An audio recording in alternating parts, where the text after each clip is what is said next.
Dave, I got to tell you one more story about my trip to Michigan. Are you ready for this? I'm in for 5 more years of Michigan stories. You've sold me. This was beautiful. I'm over at, and it's very, very genuine and sincere. And it just shows how different I grew up in this, and now it feels so foreign to me. And I'll tell you what I mean. I went over to my brother's house and to see him and his family. And they've got this gorgeous house out in the country. Lots of acreage. Just a very, very beautiful house. And they've just welcomed their first son. And they're in the throes of toddlerhood and everything. And it's a great joy to watch. And they've got kind of what I would call a formal living room. In other words, they've got that living room where all the really good furniture and stuff is, and it's decorated just so. And my brother's a hunter. That's the room where if you grew up with any Italian friends, the mom or the grandmother would have it with just covered in plastic. Everything was covered in plastic. Yep, that's exact. But in this case, it's covered in animal stuff. In other words, he's a hunter. So right at the focal point above the fireplace are 3 big mounted deer heads with these huge antlers, right? And of course, at different places around the other places in the room, there might be, deer type stuff, maybe an antler here or there. But every time I walk into my brother's house, it always reminds me from that line from that Disney's Beauty and the Beast music where they're talking about Gaston? Yeah, that's his name, Gaston. I almost called him Gustav. And they say he uses antlers in all of his decorating. And I always think about that one line when I walk in my brother's house. And the central deer with this incredible rack has a red tag on its ear. I'm sorry. That's what you call a bunch of antlers. You call them a rack. Anytime you hear the phrase "incredible rack" and you don't get a little nervous, that's the one time in life is when you're talking about deer. All right. So it's got this, and I said, "What's the story behind the red tag on the ear?" He goes, "Oh my gosh, we never told you that," and I'm like, "No." He goes, "We spotted that." He goes, "Uncle Elmer." This one, all roads lead back to Uncle Elmer. Uncle Elmer found that deer in the field, and it was like partially injured. And he brought it in, and he put the tag on its ear. And we nursed it back to health. And we've got pictures of Grandma Geiger, who sadly is long departed, feeding this deer with a bottle, cradling it in her arms, feeding it with a bottle. And they bring out this picture, and sure enough, I've seen this picture before of Grandma Geiger nursing this deer with a bottle, and the deer's got the little red tag. And he goes, years later, I'm in the woods, and it's hunting season, and I see this buck, and I shoot it, and I go up, and he goes, "Oh my God, that's Uncle Elmer's deer." And everybody was thrilled that he had gotten the deer that they had saved from death. And I'm like, there's something that's beautiful about there, and that's something that's really like Twisted. Addams Family about that. Yeah, twisted. Twisted is the word you're looking for. And there's Cousin Jojo. We loved him so much. He's also up on the wall. Yeah, he had a brush with cancer, but thank God he made it. Shot him a year later. I got to tell you, I have to apologize to you as a friend because this is the Irish in me coming out. A couple weeks ago, I did not know that your grandmother had passed, and I have to apologize to you because I had made some passing remark. And boy, if there was one thing my Irish grandparents always drilled into me was that you do not speak ill of the dead. And I apologize to you for that, my friend. I'm sorry about that. There is no need. If there was anybody who had a broad, amazing sense of humor, it was Grandma Geiger. So you don't have to worry in the slightest about offending. The weird thing about growing up with Irish grandparents is that they would be like, "That son of a bitch, right? He's no good. I don't like him. He's a terrible human being." But then someone would die and be like, "Oh, well, God bless him. He did his best, right? That man, he did.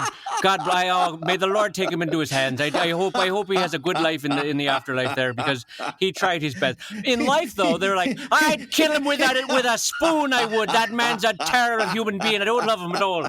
And as soon as they die, the Irish mysticism kicks in. We're like, oh, no, he's fine. He was a good man. He tried his best. Oh, God love him. Yeah, God love him. He had a lot of trouble. That works itself right into that Midwest tendency of you can say anything you want, something horrible about somebody. If you follow it with God love him, then that's okay. Oh, look, boy, she's as ugly as a mud fence. God love her. It's like, wait a minute. Ugly as a mud fence. I've never heard that. That's amazing. Ugly as a mud fence. I don't even know how to process that, but it just works as a joke. Yeah, and Ugly second only to dumb as a bag of hammers. That's another one I love. I've heard dumb as a bag of hammers. That one's great. Oh boy, ugly as a mud fence. I don't even know what a mud fence is. It's just a fence covered with mud. It's a fence, and I'll tell you what, it ain't pretty. Well, on that note, friends, hi, and welcome to Comic Lab, the show about mud fences and making comics. And mud fences and making a living from comics. I'm Brad Geiger, editor of webcomics.com and cartoonist of Evil Inc. And I'm his friend Dave Kellett, cartoonist of Drive and Sheldon and co-director of Stripped. And this week's Hour of Comics Advice is made possible by your support at patreon.com/comiclab. And Dave, how you doing? Well, I'm doing guilty today. I'm doing guilty.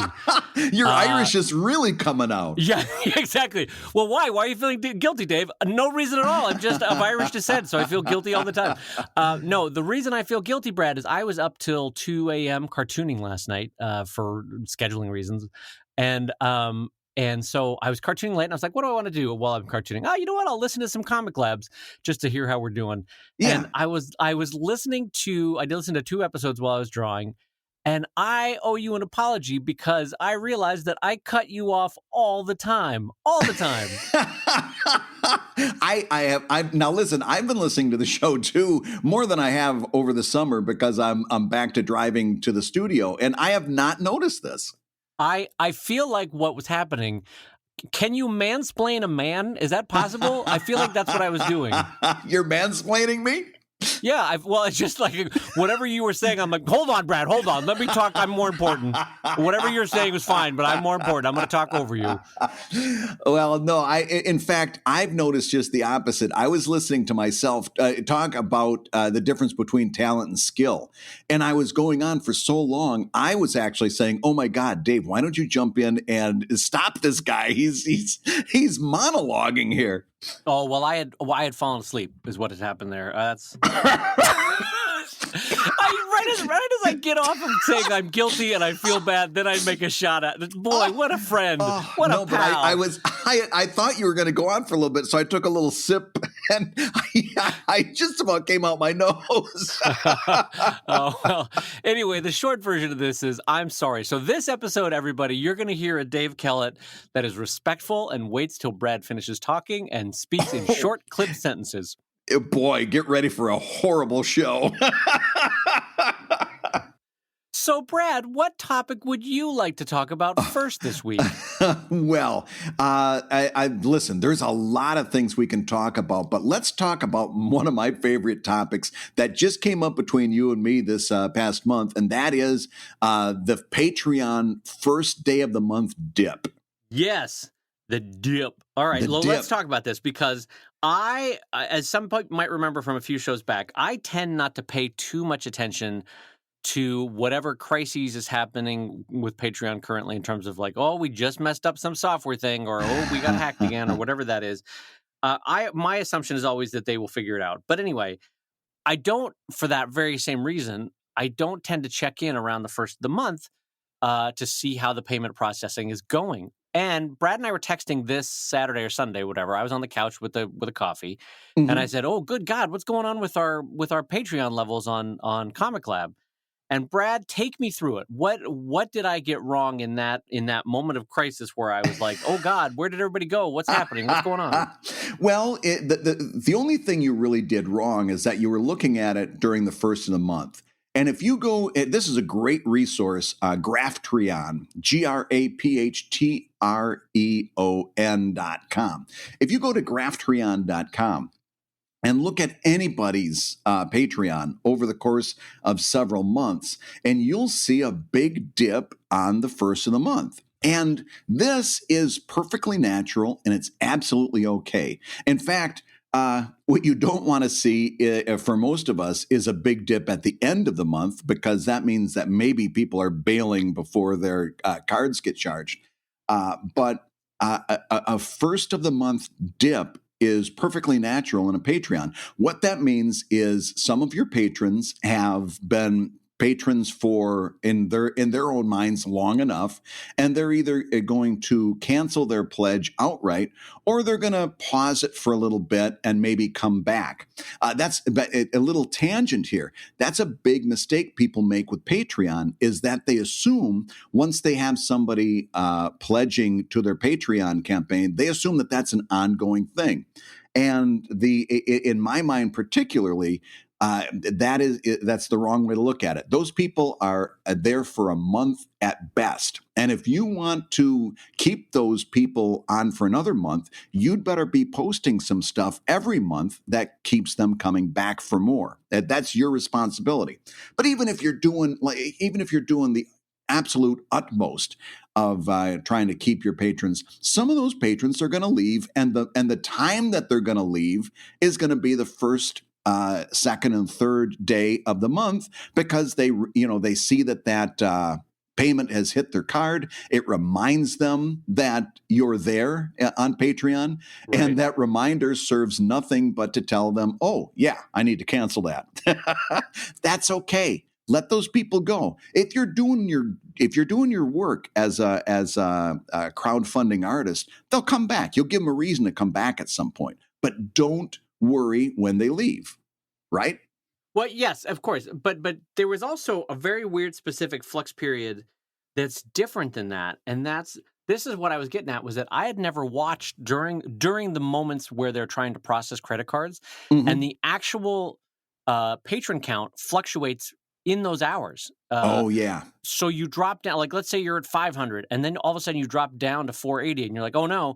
But then you go back up to 490, and you're like, what just happened? I like, if you happen to check it during those key hours of payment processing, this is the part that I was curious about, because I'd never seen this before. What's happening there? Is it just that a card got canceled, and so that person is temporarily not listed as a patron, but then they fix it, and so then they're back in as a patron? Is that what we're seeing? Yeah, and here's something you really have to understand about Patreon. And especially this has happened in the last 2 months in a row, as Patreon has tried to broaden how it handles credit card payments. We talked about that in a previous episode. Yep, and you had very wisely said that this was them trying to defend and protect the credit card processing for not suitable for work comics, because they brought it to a less puritanical country for credit processing, right? Which they brought it to Britain, or exactly, they brought it to the UK. So here's what you have to understand. Even if they hadn't done that, this happens every month, and has happened every month since I've been tracking it, said back to like 2015. But these last 2 months, it's very, very dramatic. And what happens is you have a certain amount of declined payments on your from your patrons. Now, in most cases, on a normal month, that's because their card expired, they didn't realize it. And you know how when your credit card expires or your debit card expires, and you got to change this and you got to change that, and all the monthly payments you have set up, you got to change. You've got too many things to change to catch them all. And Patreon is going to get dropped to the bottom of the list because it's not a mandatory thing, and it's not like a $50 payment to the electric company that you're going to get zonked if you don't make it. It's like a $1 thing, and it's the least of your worries. So what happens is your patron's card gets declined, and that gets reflected in your numbers immediately. But here's what you have to understand, and here's the mistake I made. I went through every month back in 2015, and if somebody had a declined card, I would delete them as a patron, which was the dumbest thing in the world to do. Because here's what don't go deleting patrons because they've got declined payments. Because here's what happens. The next time that patron tries to access their account, they'll see that they're blocked from it, and Patreon will tell them, hey, you're not getting this content because your card was declined. And as soon as you update that payment, Now. So here's what they do. Let's say it's the 5th of the month, and they update their card today. It got declined on the 31st of last month. They update their card today. That card gets charged immediately for last month. So you get that money in your account today on the 5th. Right. They get instant access to everything that they had been missing, and then they go on and they'll get charged on the 1st of the following month. But you catch up with that payment. Patreon has it set up that way. So that's another reason. And so, being the snot that I am, when Dave and I are texting back and forth, I go, Dave, that's why we do exclusive content on Comic Lab, like ProTips episode. Because when that person comes back to get a ProTips episode, and they've got a declined payment, that's when they're going to find out about it. And then, boom, they don't have that access anymore. And the one way to get it back into shape is by making good on their pledge. That's the whole reason, or not the whole reason, but a big reason that I'm a big fan of exclusive content. And that's why I encourage people to post a lot of posts at the beginning of the month. I think I'm up to 5 or 6 or 7 already, like bang, bang, bang, right after one after another, sometimes a couple of posts a day, because I want to have lots of opportunities right early in the month for somebody to find out, oh gosh, I've got a declined payment. Patreon, this has actually happened to me, and Patreon doesn't make it super easy to go in and update your count. The last time I did it, and hopefully it's gotten better. But once they do go through that process, you get the money, you get that patron back, and you go on as if nothing ever happened. Right. Well, and in general, to put a capstone on this original query was basically just don't worry, don't pay too much attention for that 24 to 48 hour period of those numbers fluctuating, because it's not just a drop; it's both up and down and up and down and up and down as that weird credit card processing is happening. Yeah. And so, not having seen that in firsthand before, I got a little nervous with Brad, and Brad talked me off the ledge there.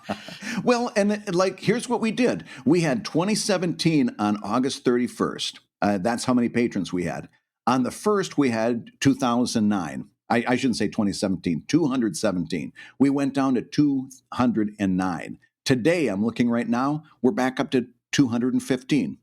So instead of losing a whole handful, we're only down 2. And when the next ProTips episode goes up, I'll bet you we get those couple of people back too. And so it's not something to worry about. It's something to know that this is a normal part of the churn cycle on Patreon. Yeah, and although Brad might say keep an eye on it, my advice is just ignore it for 3 days and then check back in on the 3rd of the month or the 4th of the month and see how you did. Because there's as I just found out myself, there's just a weird period of flux that's best left away from your anxieties. So just check in on it on the 4th and then take any action that needs to be taken. Yeah. Don't panic. That's the big thing. And keep like this is kind of a microcosm of all of comics. Keep your head down. Keep doing the work. Do the stuff that you know you should be doing, and you're going to be okay. You know, this is all going to work out okay. Right. Yeah. So, Dave, we've got a question from one of our $5 patrons that is specifically talking about something that you do that I've always kind of wanted to ask you too. So I want to get to this one while we have a little time in the show. Okay. And it is specifically, why did you choose to lay out your Drive book? Oh, wait a minute.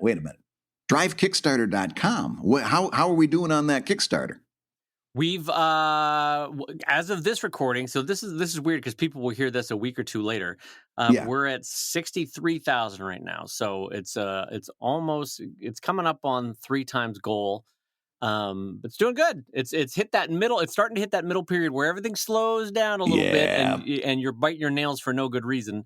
But it's all going to be fine. It's all going to be, because even if it hits the most minimum it could hit now, it's made my secret aspirations for the minimum. So I'm fine now, you know? Well, when we talked about this on the show, because I was listening to it this morning, you said if it got anywhere between 50 and 75, you'd be thrilled. Right. So were those my exact words? Wow. Because, okay, hand to God, the honest to God truth was, if it made 75, I was going to be happy with it. So it'll get to there. Yeah. 50 was just me protecting my own That's baby soft ego, is what that was. that's what you're hedging your bets. Yeah, exactly. Well, good. I will check in on drivekickstarter.com later today to see how you're doing. But this is not so much about drivekickstarter.com. It's about how did you lay out your book for Drive and why? And here's what this person says. I'm curious about the square size. In other words, the square size of the page, which reminds me of early Calvin and Hobbes collections, and about your choice to have well-defined margins. Some of the space shots especially seems like they would have looked great if they bled to the edge of the page. So what went into your decisions? Also, how early in the process for Drive did you decide on these things? So let's go deep on how you envision Drive as a print product in this process. Great. Okay, so from the get-go, from the start, I designed Drive to fit into print. As someone who made their living at webcomics, even when I started Drive, I knew that the money's in books. Not really, but you know what I'm getting at here. So I wanted to have multiple income streams for it. It's the classic thing that Brad and I have always said, which is draw it once, but get paid for it multiple times. Yeah. And so I wanted it to appear on the web, but I absolutely wanted it to appear in book form as well. So here's the deal. I wanted my Drive books to match my Sheldon books in size, which is not the greatest way to make a decision. I'm going to be honest about that. The better thing to do is to pick the appropriate size for the project. And frankly, if I ever had wanted to sell Drive into comic book shops, I should have picked the American standard comic book page size, right? That's what I should have done. But I wanted my Drive books to look pretty next to my Sheldon books, which is a stupid way to do it. But it's what I did. It's fine. It's good enough. And the Sheldon books were themselves modeled after the Andrews McMeel 8.5 by 9-inch page size.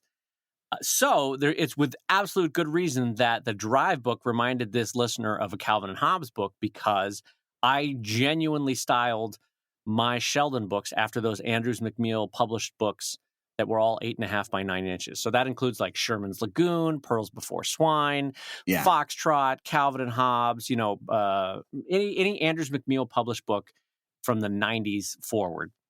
And the reason why Andrews McMeel, just at a side note, why they went with 8.5 by 9 is because I think it was Jim McMeel figured out that he could get a cheaper produced book that was very pleasant to hold in your hand, very pleasant to read comics. You could get 3 comics stacked tall on a comic page, 8.5 by 9. And when you were printing the book, I believe it was either a no cut or a 1-cut piece of paper. And anytime you can remove a step from printing process, that saves you money. And so Andrews McMeel went with this 8.5 by 9 because I don't remember which one it was. It either required no cuts after printing in terms of trim size, or it required 1 cut, and both of which are pretty cheap. When you have a unique book size that requires 2 or 3 cuts, where all 3 sizes of the sides of the book need to be trimmed, boy, that can get expensive. So my 8.5 by 9 books were 100% copied from that format that Andrews McMeel figured out for presenting comic strips in a pleasant way. Did you know that, Brad? Did you know that that's why I did that?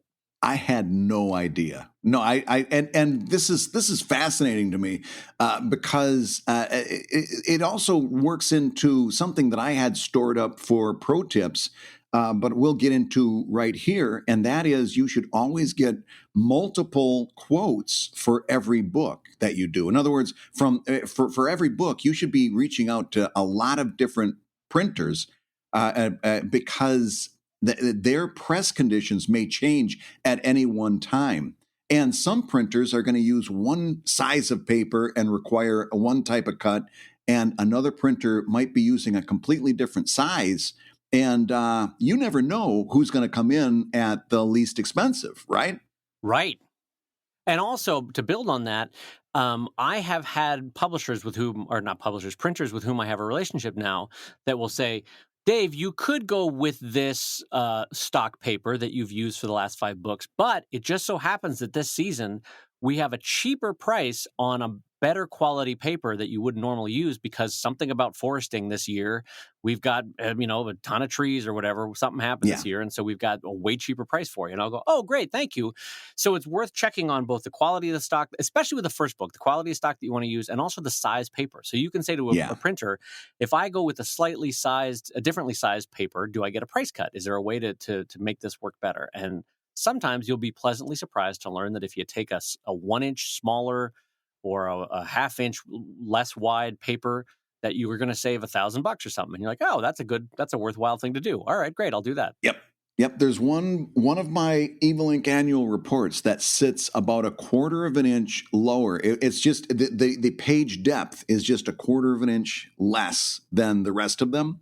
And that's exactly what it was. It was like, you're going to trim like 1/4 of an inch? Yeah, I can do that. I can get that prepped in my sleep and resend you the PDF, and it saved me money. And it's such a negligible difference that it's not even worth paying attention to. Can I disagree with you on that one?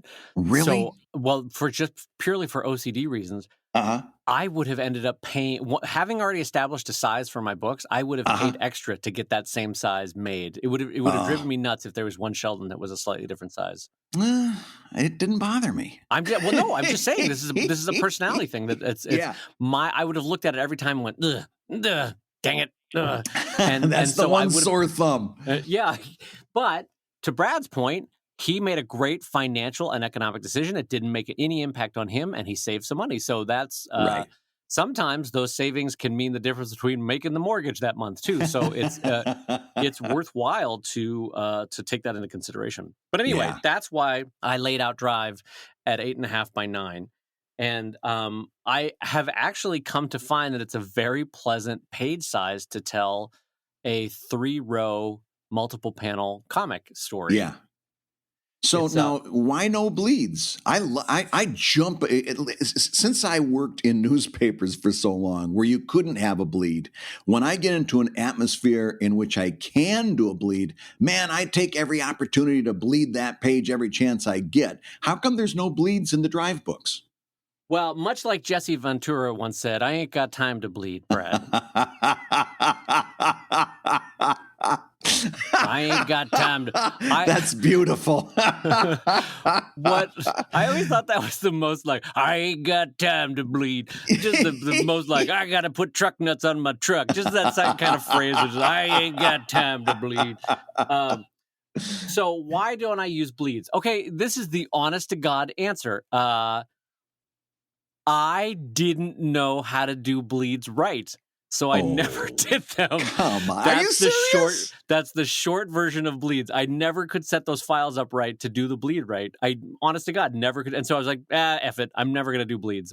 My rule will be no bleeds. Okay. When I come over in November, we're gonna set up InDesign and we're gonna talk bleeds. You should not be frightened of doing a bleed. This is a very simple process. Now, I want you to know as a friend, I've since done bleeds on Anatomy of Animals and on Pugs Unleashed, the 2 most recent books. And I think I did it on the very last Sheldon book. Anyway, short story is, I didn't do it on Drive because at the time I didn't know how to do it. And so once I've established a look, I didn't want to have suddenly on page 500 this splash page with this amazing bleed because it doesn't fit into the way that story was presented. You know, you're right. It would have stuck out. Yeah, like a book that's 1/4 inch lower than the other books. And maybe what I will do is, all right, yes, you're right. Yes, apparently I'm a stickler for consistency. You are. Anyway, that's what I'm seeing here. This is what I'm learning about you. That's not a bad thing. I'm not putting you down for it. However, now that I'm saying this out loud, knowing that I have made it for, if I get through, say, 800, 900, 1,000 pages of Drive, and in the final battle, I have this quiver with one arrow left, and that arrow is to have this cool bleed, that might be fun. If all of a sudden, in the most emotional part of the story, you suddenly break out bleeds, that could look really cool. So maybe I will do that. Big impact out of that. Yeah. Absolutely.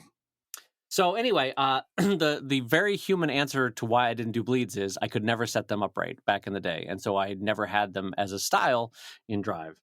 Okay, that makes sense. That makes absolute sense.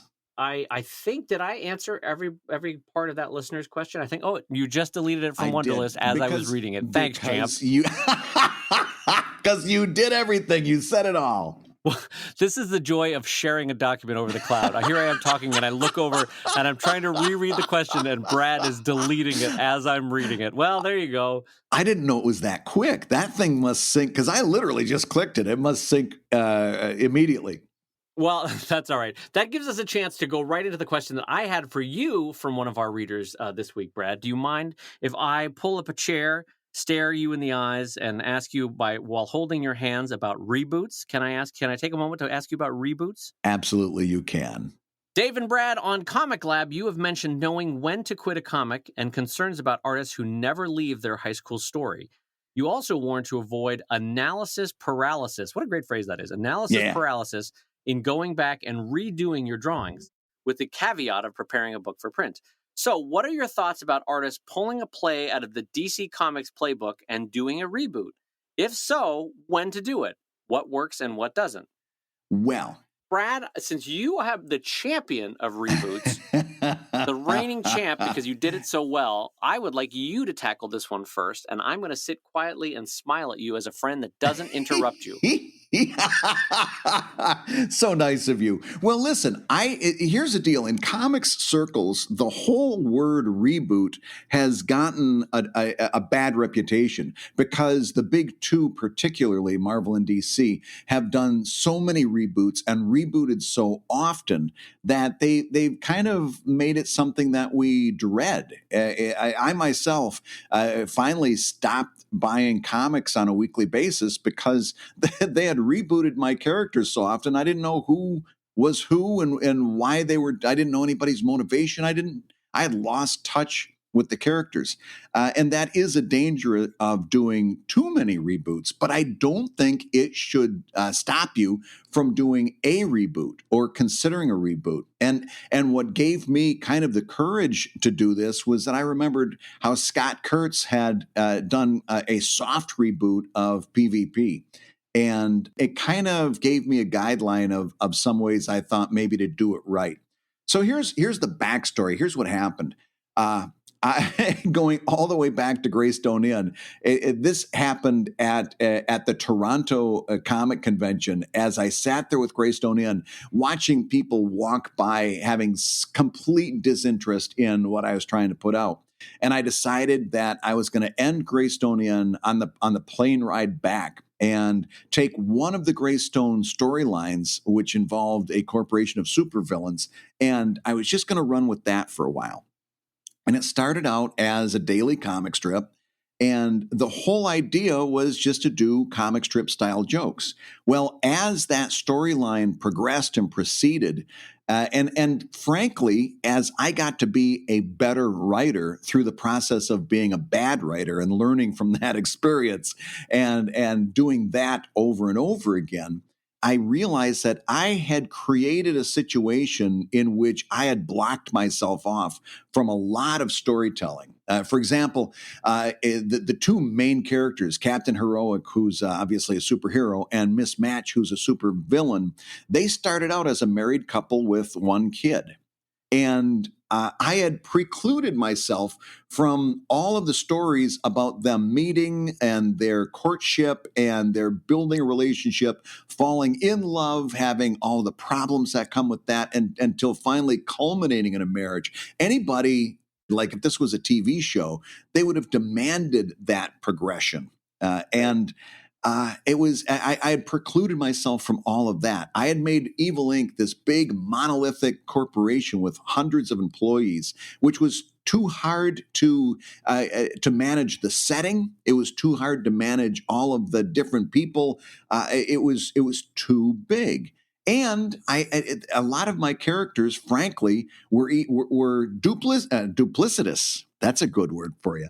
I had a couple of mad scientist characters, and they were different characters, but they were basically performing the same role in any storyline that they appeared in. And therefore, there wasn't a necessity to have them both. They were both basically the same character. And I had some characters, again, that just weren't developed enough.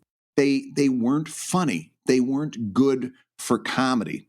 And as I'm looking at all of this, I'm like, and this would have been, at the end of 2015. So this was after 10 years of Evil Inc. And that's another thing. I'd written that storyline enough. I'd written it all the way through. It was time to do something new. And frankly, it would have either been a reboot or ending Evil Inc. and starting something completely new. And I wanted another pass at these characters. So I decided I'm going to reboot. Now, I would recommend anybody take that on if they feel that they're in the same place. I would have wished that I had done it way earlier. I took and here's the good and the bad. The good is that since 2016, I think each of the chapters of that story that I've written hold together infinitely better. And part of that is the way I applied kind of sitcom principles to writing that script. And we talked about that in an early episode. But half of that was also because these characters were just better thought out and they were at a better place in their progression to tell stories.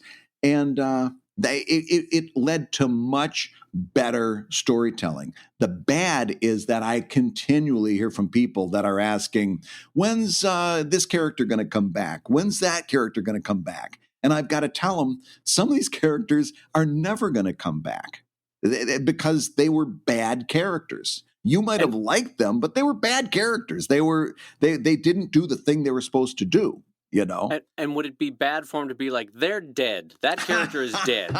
They are gone. Do you know I really, really struggled with that. And the way I wrote it, I kind of took the coward's way out. I said that the original Evil Inc. storyline, that universe still exists. It's just that a cataclysmic event happened and it switched the main universe in the multiverse from that one to this new one. So in every multiverse, there's got to be one core universe. Mm-hmm. And it used to be that one, and now it's this one. And part of that was because I didn't want anybody to get upset that there was like deaths happening. I didn't want anybody to feel like I had killed off characters. You know what? I did that same bait and switch with my wife, which is when we got married, I was in shape and I took care of myself. And then what I did is I switched core universes, and now I am a flabby hot mess. And so you've got a much bigger core than you used to. It's very much a soft reboot. Absolutely. It's just a belly filled with ice cream is what it is. But no, I would absolutely recommend that, especially if you, like I did, get to the point where you're like, you know what? I've made so many narrative choices that just were not good choices. And it also, I wanted to stop doing a strip and started doing more of a comic book. It was just time for change. And I wouldn't let the overall negative feelings that comic fans have about reboots, I wouldn't let that slow you down in the slightest. Unless you find out that you're doing multiple reboots, then it's like anything, moderation is the key. If you're doing multiple reboots, maybe you need to stop and think about that. But if you're gotten to the point on your comic that you want to keep those characters, but make some new decisions, reboot them. Give it a shot. It was absolutely the right decision for me. Well, there's one comic cartoonist that you and I both know that has done a soft and a hard reboot probably 4 times now. And to follow up on the thought that you just had, at some point you have to go, maybe start a new title. This is not, it's not, you don't need to keep trying to save this one baby bird that fell out of the nest. Like it's, boy, that's a terrible image. But something is not working here. And maybe the thing that's not working here is the core underlying idea. So start fresh. But in your case, you were feeling like, hey, there is enough there that if I just tinkered around the edges, if I just moved these couple chess pieces around, this story, which I like and which works, could be so much stronger. Is that the way you would describe that mood? Absolutely. And I had matured as a writer, and I could go back. God bless America. I had grown as a writer, and I could just see all these narrative mistakes that I had made. It just and it bugged me, and it's like I want another pass at that. And I do think once you've done one reboot, you got maybe a soft reboot left in you before you got to call it quits and say, nah, you know what? I'm going to do something else. And good Lord, don't be afraid to do something else. Like I've said in the past, I could stop Evil Inc. today and start a completely new thing. I could do Space Pirates starting next week. And if Space Pirates don't work out, I could come back to Evil Inc. and pick up where I left off. There's no rules. The president of webcomics isn't going to show up and kick me out. I can do whatever I want with this stuff. The president of webcomics. I like that idea. Mr. Geiger. The interesting thing about reboots is I guess I could see a day where I reboot Drive. More likely not, just because it's a full story that if I don't finish it, it will bother me. But I will say this. I have, after 18 years, I think now 20 years of doing Sheldon, there's been many a time where I've been like, all right, it's time to walk away from Sheldon. The joy is not there anymore. Yeah. And what I did is a form of a reboot, which is where I basically just said, Sheldon is whatever I want it to be this month. Yes. And so sometimes that's a bunch of Sheldon stories. Sometimes that's a new character. Sometimes that's, I'm just going to do Anatomy of Animals for a while. Sometimes it's the Pug stuff. Sometimes it's, I'm going to do Anatomy of Authors for a while. Like it's whatever basically I want to squeeze in there. And that's my way of saying, making peace with the fact that it was probably time to end Sheldon about 3 or 4 years ago, you know? Mm-hmm. No, and you made the absolute right decision. And it was, I can imagine it being kind of liberating when you finally said to yourself, wait a minute, this can be whatever I want it to be. And as long as there's that core writing, that core that people are really coming to your site for, which is not necessarily this story about this kid and his grandfather, but your sense of humor specifically. That's what they come for. Once you realize that, it had to have been very liberating for you. Right. And like there's absolutely a question of, is it branded correctly now for what it is? And no, it's not. But I don't know that I could rebrand it Dave Kellett's Sheldon or something, or Dave Kellett's Comics, something like that, where it could be broader. I mean, I could. I guess what another way of saying is that I don't care now. Sheldon is whatever I want it to be, and that's that. And so, and thankfully, most people seem to be totally fine with that. They've come for Sheldon, and they've stayed for the Anatomy, or the Author comics, or the Pug stuff, or the Coffee stuff, or whatever it is that I'm doing at the moment. And so, are there a few complainers with any change? Sure. And I'm sure you got them with the reboot, too. But most people will stick around. And frankly, if you're getting better as a cartoonist, it'll flourish better. So, so now, when someone is approaching a reboot, Brad, what's your advice to them? What are the considerations they should take in before they reboot or restart, whether it's a soft or hard reboot? Well, speaking from my experience, there's a couple things I did right that I would definitely suggest, and that is, and a few things I did wrong that you should learn from. The first thing is you've got to really do a major reader outreach and let your readers know that you're rebooting and why you're rebooting. I built my reboot right into the storyline. In other words, the last Evil Inc. storyline had to do with one of the characters wiping the universe out and shifting the multiverse. And once that happened, the next comic was a complete shift to a 100%, 180 degree change from Evil Inc. Just to really make the point that we're not in Kansas anymore. We've crossed the threshold, and then you've got to pair that, and I would definitely make it, build it into the story if you can. But then also, that's where you really got to hit social media and your blog and anything and any tools at your disposal, reaching out and say, hey, listen, here's what I'm doing. Here's why I'm doing it. And you're going to get pushback at this point because readers really only hate one thing, and that's change. They can swing with just about anything. They hate change. And my go-to story for this was, at that point, the greatest amount of negative email that I'd ever gotten was when I brought aboard Ed Rysowski to color the Evil Inc. strips. And it went from being a black and white strip to a color strip. And there were people who were really upset by this. And Ed's work was fantastic. It wasn't a quality issue. It was just they'd gotten used to a black and white comic and they wanted it to be a black and white comic. Right. And go ahead. Oh, I was going to say, looking back on it, darn it, I interrupted you. All right, that was the first time in the show. I'm feeling good about this. That was the first time I interrupted you. It's okay. No, I'm taking it slow on this show. All right, so the thing, though, is that it was both demonstrably better that it was in color, but I want to talk about one thing that was interesting that you did that I don't know that I would have done.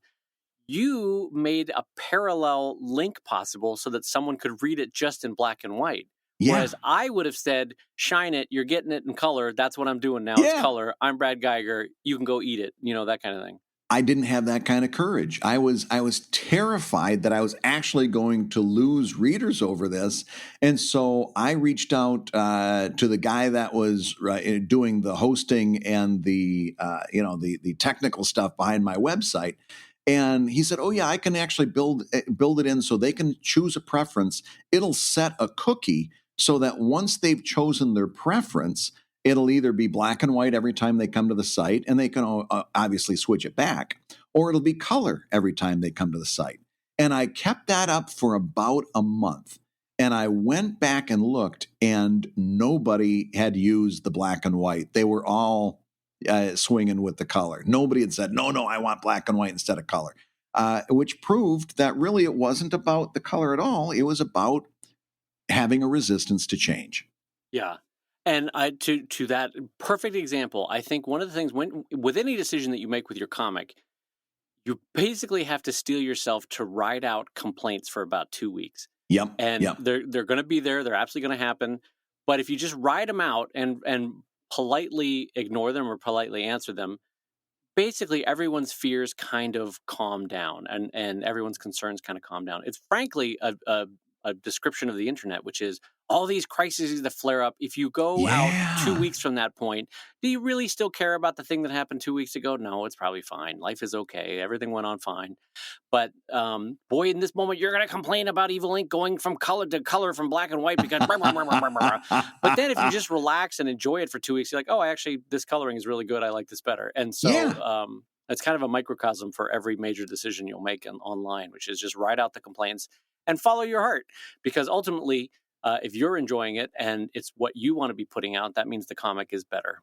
Yeah. Oh no, that is absolutely true. Because I had a whole. It was almost like I had a new lease on life. It's like, okay, I can take this from ground zero and just redo and correct all those mistakes I made along the way.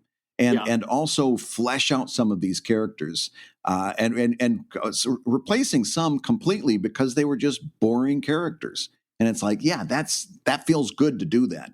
Even though I still get emails saying, well, when's this guy coming back? Well, he's not coming back. It ain't going to happen, You know what, Brad, this discussion reminded me of something that I don't think I've talked about in decades, which is I always tell people, I've been doing Sheldon online for 20 years, and people go to my site and they go, no, you didn't. You started in 2001. The first Sheldon is in 2001.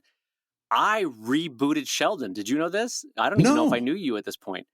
When I first joined KeenSpot, which to me was like, oh, this is a big deal. I'm joining KeenSpot. Oh, yes. I rebooted Sheldon and got rid of about 900 or so Sheldon strips between 1998 and 2001. Wow. And started over. And I wrote out about 5 characters. I had a monkey named Jum Jums in the comic. Do you remember Jum Jums, Brad? No, this is way before my time. He was a talking monkey named Jum Jums. And what were the other animals? There were other animals that were in the strip, gone. None of them have ever made an appearance again. And so I rebooted Sheldon basically because it had gotten too unwieldy and I had lost the narrative. And the narrative should have been this cute little family around a grandfather, a boy, and his duck. Like that should have been the core. And I basically had let it get away from that. I mean, why? What's with a monkey named Jum Jums? I don't even know. And so I rebooted it, and it was a complete page one start over. Like the archives are gone, and here's this new strip that you're seeing this Tuesday. This is the new Sheldon. And every once in a while, I would grab an old one from the archives, redraw it, rewrite it, and put it up, and that was fine by me. But that first 3 years of Sheldon does not exist online anymore because I rebooted.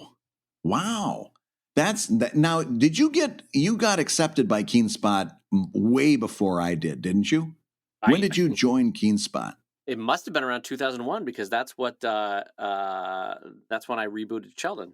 I think I came in later. I came in at the same time Howard Taylor did. I remember that. But I think you were there before I was. My Swiss cheese memory, I don't remember which one of us was in the first. For those of you that don't know, at one point KeenSpot was emotionally a big deal for a web cartoonist to get into KeenSpot because you just felt like you were exposed to a much broader audience. And there are 2 emails that I remember getting that when they popped into my browser. One of them was that I had been nominated for an Eisner, and the other was that I'd gotten accepted by KeenSpot. Wow. And I don't know why my brain it works that way, but I remember getting those emails. I remember opening the browser, looking at it, and just being in total shock and joy. Were on both of those emails, were you wearing the round glasses? Let me think. Yes, I was wearing the round tortoiseshell glasses for each. Oh, it's amazing. Everyone do a quick Google search for Brad Geiger, and you're going to see some pictures from 15 years ago with the round glasses. Boy, that was a treat. I love those glasses. So... What a dick. Why did I bring that up? But okay, so yeah, a reboot. I think there's a moment at a time for reboots. Both Brad and I have done it. Brad, I think, with greater success than I did, handled it well. But I also think one of the problems with the DC and Marvel ones, as you said, Brad, is that I know why they do it because Marvel's audience is perpetually 10 to 15, right? It's the sort of core audience. But and so as soon as they age out, they're like, reboot. But the problem is once you get to a certain age, you're like, I can't take this 19th iteration of Green Lantern. I don't know what Green Lantern is anymore. What does it even stand for? So you feel like all the effort and time that you've put in is wasted because, it's the equivalent of picking up Lord of the Rings and now Frodo is 7 feet tall. And you're like, what the hell? I don't even know anymore. What's going on? But see, the interesting thing is speaking about like manga, in Japan, there's a tradition where that's almost expected if it's being explained to me right, and I'm sure somebody will correct me if I'm wrong. But if I'm understanding it right, there are certain titles that you expect it to be rebooted year after year. And one year, they may be all sailors on a ship. And the next year, these are the same characters and they are explorers in outer space. And the next year, they're miners in a coal mine, and there's just expected that you're going to have these same characters, but they're going to be rebooted and reimagined, and it's just part of what you get into the comic for. That's interesting. That's kind of like, if you're familiar with it, Brad, American Horror Story. Are you familiar with that TV show? I am not. I keep my finger keeps lingering over the button to click it and start it, but sometimes horror doesn't sit well with me. Oh, I don't like horror myself, but I've seen it over my wife's shoulder every once in a while. And if I have it right, it's the basic idea is every season is a new setting, but a lot of the actors will carry over and just play a totally different part. So if you were a doctor who was sympathetic in the first season, in the second season you're a circus carny and you're evil and you steal people's teeth or something. Oh, that's interesting. Yeah, it's an interesting version of that. And, and the other possibility of this is like to do the Mexican boy band Menudo, where every 2 years when somebody ages out, they're like, bye, Jose. All right, Juan, you're in. You're now in Menudo. And it's kind of like Big Brother and George Orwell, where they write out, somebody like, the Big Brother has always loved Minister Smith. And Menudo has always had Juan in it. But anyway, so you can reboot a couple different ways there, but both with your characters being constant, but the setting changing, or with completely different characters. And anyway, it's an interesting aspect of comics that they allow for that. Yeah, I think for now on that second, I'm just going to always refer to it as the Menudo reboot now. I think that'll be our official term for it. You can, when someone emails you and says like, hey, whatever happened to Captain Flame? And you're like, well, Captain Flame went through the Menudo reboot. That's, he got menudoed. He got menudoed. That's what happened. He aged out. So listen, Dave, we've got one more question. We've got enough time that I think we can really delve into it. And it's one that's well suited for your background. Would you like to take a shot at it? Sure. I'll even read it. All right. How about this? I'll even read the question, Brad. I'll both answer and read the question because that's the kind of kind person that I am. All right. So here's the question, Brad. Dave and Brad, do you have any wisdom to impart on someone who is looking to start making pins soon? Yeah. Price points, how much to expect to spend, number of pins to keep on hand at conventions, design tips, the whole 9 yards. Consider this an open-ended question. All right, this is a good one. Yeah. And before I charge into some answers, Brad, let me ask you, have you done any pins yet? I've not done any pins. I'm a little bit intimidated by it, to be honest with you. I can't get my head around what kind of file I need to produce to make this happen. It's very foreign to me, so I'm going to be listening with bated breath. Okay. Well, I have to say that I completely learned what I know from watching other cartoonists. So I'm happy to share basically what is a delightful margin on pins and how you can make that work for you. Ding! Okay, so here we go. So pins, roughly speaking, the average price point of a pin online or at a show is $10. The average cost to produce a pin is somewhere between a low price is $1.10, $1.30. Average price is closer to $2, and maybe if you do have some weird, funky, heavy, or weird design that's complicated, maybe above $2. Now that's producing in quantities. I tend to produce in quantities of 250, 350 and up, that kind of thing. Uh-huh. But you can order them in amounts as small as 100, and maybe you could even do less than that if you were willing to spend a little bit more per unit. But anyway, the margins are great because you're getting back 5 times cost on the sale price, which is lovely. Yeah. And so let me take you from the start. I have only used exclusively a site called Made by Cooper. They're a UK, US based site. This is in no way getting paid for this or anything. It just happens to be the only site that I've used. Other ones that I've heard that you could use include The Studio or True Metal Works or Pinmart, and there might be more that people can chime in on the Patreon forums or on the Discord server. But anyway, those are the 3 or 4 names. Made by Cooper is great though. I can't. They're on the ball. They apologize for mistakes. They actually credited me when they made one mistake, and it was great. Wow.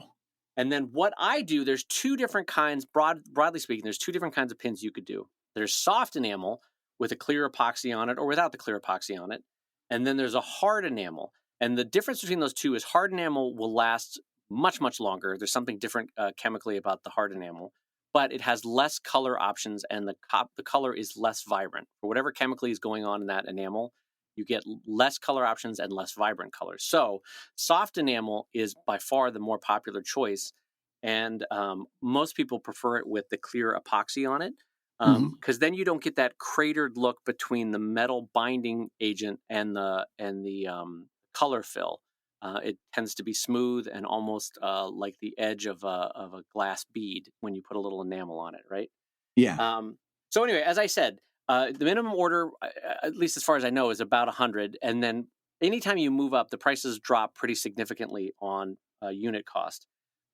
With Made by Cooper, at least, you get 4 colors when you order, and you can add an additional color for, I think it's 10 cents a unit. The artwork is going to be vectorized to be produced in metal. So the best thing to do is either you vectorize it yourself or you draw with such a simple and clear line that you know in your heart of hearts that if someone else vectorized it, you would be okay with it. And so a way to look at that is take the simplest drawing you can do and then make it even more simple. Like this, you want this line art to be so simple because I can't emphasize enough how small a 1 inch to 1.5 inch canvas is to draw on. Yeah. And when you're pouring with metal, that has to be a minimum of, and I'm remembering this, I think it's like 0.2 millimeters, the minimum width of the metal. You only have so many options. So like when I did a pin of my duck Arthur from my comic strip Sheldon, there was probably 5 or 6 key lines of his design that I took out or reworked to make it work in pin form. But it's kind of a fun experiment. Like, can I make my character work in this very different design? And one of the things you have to consider when you're making a pin is that every color has to be completely encircled by metal. Does that make that's sense, good Brad, to know. when I describe that? Yeah. You can't have a yellow abutting up against an orange, and you can't have any sort of mix of color. You have to have the yellow, a band of metal, and then the orange. So it does influence how your line art will work, is that everything has to be bound by metal. So now you are doing this in Adobe Illustrator, right? I tend to draw it in raster in Photoshop and then Oh, vectorize or really? let them vectorize it. Yeah. Okay. And you're going to get back a PDF proof, at least made by Cooper, you will. And your first reaction when you get it back is like, "Oh, this is not what I've drawn." But then shrink it down to a size that a pin will be, and you'll be like, "Oh, this is actually fine. This is Yep. fine." And so you can either vectorize it though, Brad, to answer that question, or I could, or they'll vectorize it for you. And Hmm. then I have found that in general on the market, big heavy pins don't do well. You generally want to do a 1 inch to a 1 1/4 inch to maybe if you're really stretching 1 1/2, but 1 to 1 1/4 is a great size. Um, and then, as I said, you get 4 to 5 colors, but then you can also do 4 to 5 different metal colors. You can do black metal, gold metal, I think rose gold, silver, and I remember maybe a steel. So there's definitely you can do steel. So there's different metal options along with different color options. And then you can also add in sparkles or glow in the dark or screen printing over the enamel epoxy or rainbows. There's a lot of, frankly, BS that you can add into it, which maybe for certain designs would be fun. Uh-huh. Um, so those are all additional costs. I think 10 to 20 to 30 cents a unit. And here's what's interesting: the mold is retained once you make your design, so reorders are actually cheaper. So Oh, so if you're because they don't have to redo that mold. right, so if you're on the fence about like, do I order 100? Do I order 300? Maybe do yourself a favor and just order the minimum, just order 100. And then if they sell out, if they do well, go ahead and order 200, knowing that the mold is already made. And so you'll have a little bit of savings, but you've managed your risk and not throwing too much money out all at once. Oh, wow. That's a great point. And so pins are great because both the margins are amazing, even if you order at 100 units, but also it scales so easy. Like a book, if you don't print a couple thousand at least, you're in trouble. But with pins, it's really easy to just try out a design and say, I'm going to make 100 of these. This is all that's ever going to be made. Oh, or something effective like it's a trial run, and it's not a lot of money, and it's fun to do. So now this when you sell these pins, they are embedded on a little sheet of cardstock. Do you put a design on there, or do they just use their own generic stock? Oh, that's a great question. So I had forgotten that part. So I've now done 7 pins, maybe 8 pins, right? And when you're at a table Hmm. on a convention, it's a nice way to present pins is to have them hanging on a business card size cardstock. And I tend to brand them all either Sheldon or Drive. And I happened to get mine at a different site called gotprint.com. And the reason I did that is Gotprint offers a business card with one edge rounded. So it looks really cool when they're hanging on the pin rack at the convention to have a rounded edge. It looks more custom, more specific. And you just manually attach one of those pins onto a card one at a time? Yeah, and it tends to be during the morning or evening breakdown at a convention. I'll just do 20, 30, and then pin them up, and they're ready to go for that day's show, kind of a thing. Nice, But I nice. don't, when I sell them online, I don't send people the backing card. I just send them the pin. And maybe I should send them the backing card. Maybe I do occasionally, but it's perfectly appropriate just to send them the pin. How difficult are these things to mail? They're not great in the sense that overseas is definitely not worth it to mail a pin. They don't work as first class mail. The price point gets ruined if they have to go in priority mail. And so it's a weird shape for overseas orders. But for the US, which is going to be 70% of most American cartoonist market, Hmm. it's a perfectly acceptable sale price in a tiny little 3 inch by 4 inch bubble envelope to mail that off. Oh, okay. Yeah, that makes sense. And then the only other consideration is that the color choices that you make, Brad, have to be Pantone color choices. Oh, And yeah, that makes sense. and so there's a certain limitation, as you know, with Pantone, with certain reds sometimes are a little bit different, or oranges or greens sometimes. And so that's the only other consideration I have that's worth mentioning. But anyway, as far as a low cost thing to experiment, I would put this in front of t-shirts. I would put this in front of books. I would make this your first product that you ever do if you're considering something. And if you're an Wow. established cartoonist like Brad, I would say, Brad, go ahead and pull the trigger. Do an Evil Ink pin for 100 units and just try it out. You're only going to spend, what is that? 100 units, you'll spend $150 or my math is terrible at this moment, but $150, $200, and you'll sell them and you'll make considerably more. You'll make 5 times that. So I would highly recommend it for people. Let's talk one last iteration that I want to cover on this topic, and that is what makes a good pin, because I think there's a parallel between pins and T-shirts, and the classic mistake that cartoonists make when they do their first T-shirt is they put their characters on the T-shirt or they put their logo on the T-shirt. Right. And mostly, as speaking generally, those don't sell because your character is not Mickey Mouse. Somebody is not expressing their selfhood through your character that is infinitely recognizable. And same goes for your logo. Nobody wants a T-shirt with your logo on it. Right. What makes, although I can see maybe there would be there's a couple places like Evil Ink might make a good pin because that's also a concept that's relatable. Like, oh yeah, Evil Ink, everybody kind of knows what that means, even if they don't know my strip. And they might like your character Arthur the Duck. That might be a good pin. But even going beyond that, are there some stronger candidates for good pins? Yeah, I mean, you hit on this in that the core psychological purchase here is that the pin has to represent the personality of the person that's going to be wearing this. Yeah, just like a T-shirt. It's exactly like a T-shirt, and you hit the nail on the head. If you make a pin that has the Sheldon logo on it or the Evil Ink logo on it or the Drive logo on it, no one's going to buy that because a pin is a form of self-expression.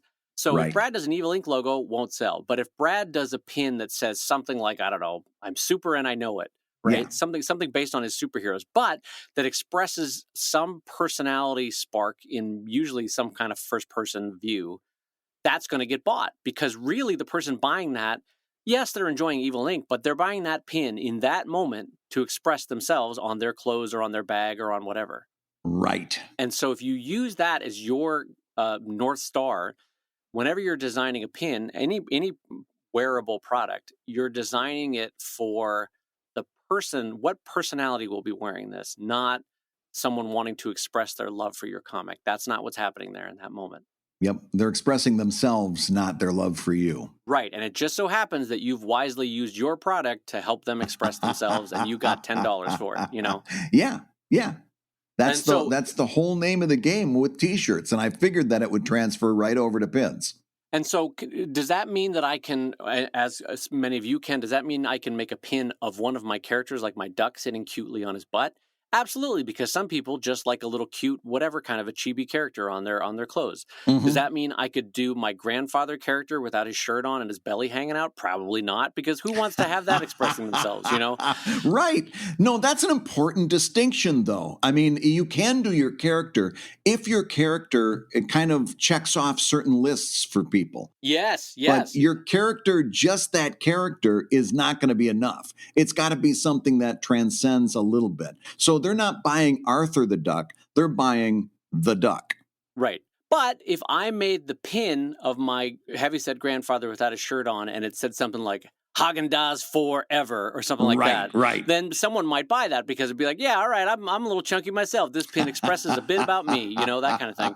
So you always have to just keep in mind, again, as your design North Star, that this pin is about the person that's buying it. It's not about the pin. So that's fantastic advice. When you design for that, you'll find success. Well, that's great. I'm glad we had this topic because this is something that has been perplexing me for a long time. So thank you for sharing that.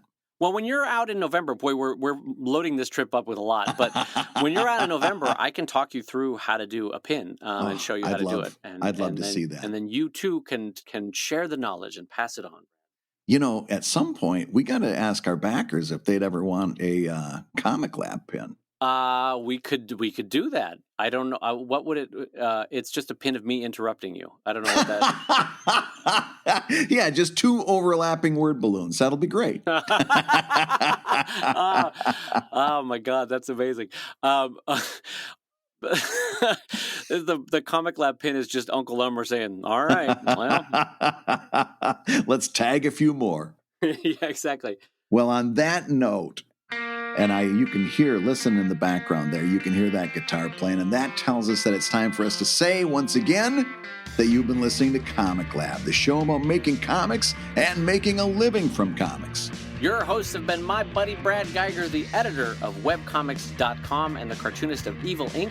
at evil-comic.com. And my good friend Dave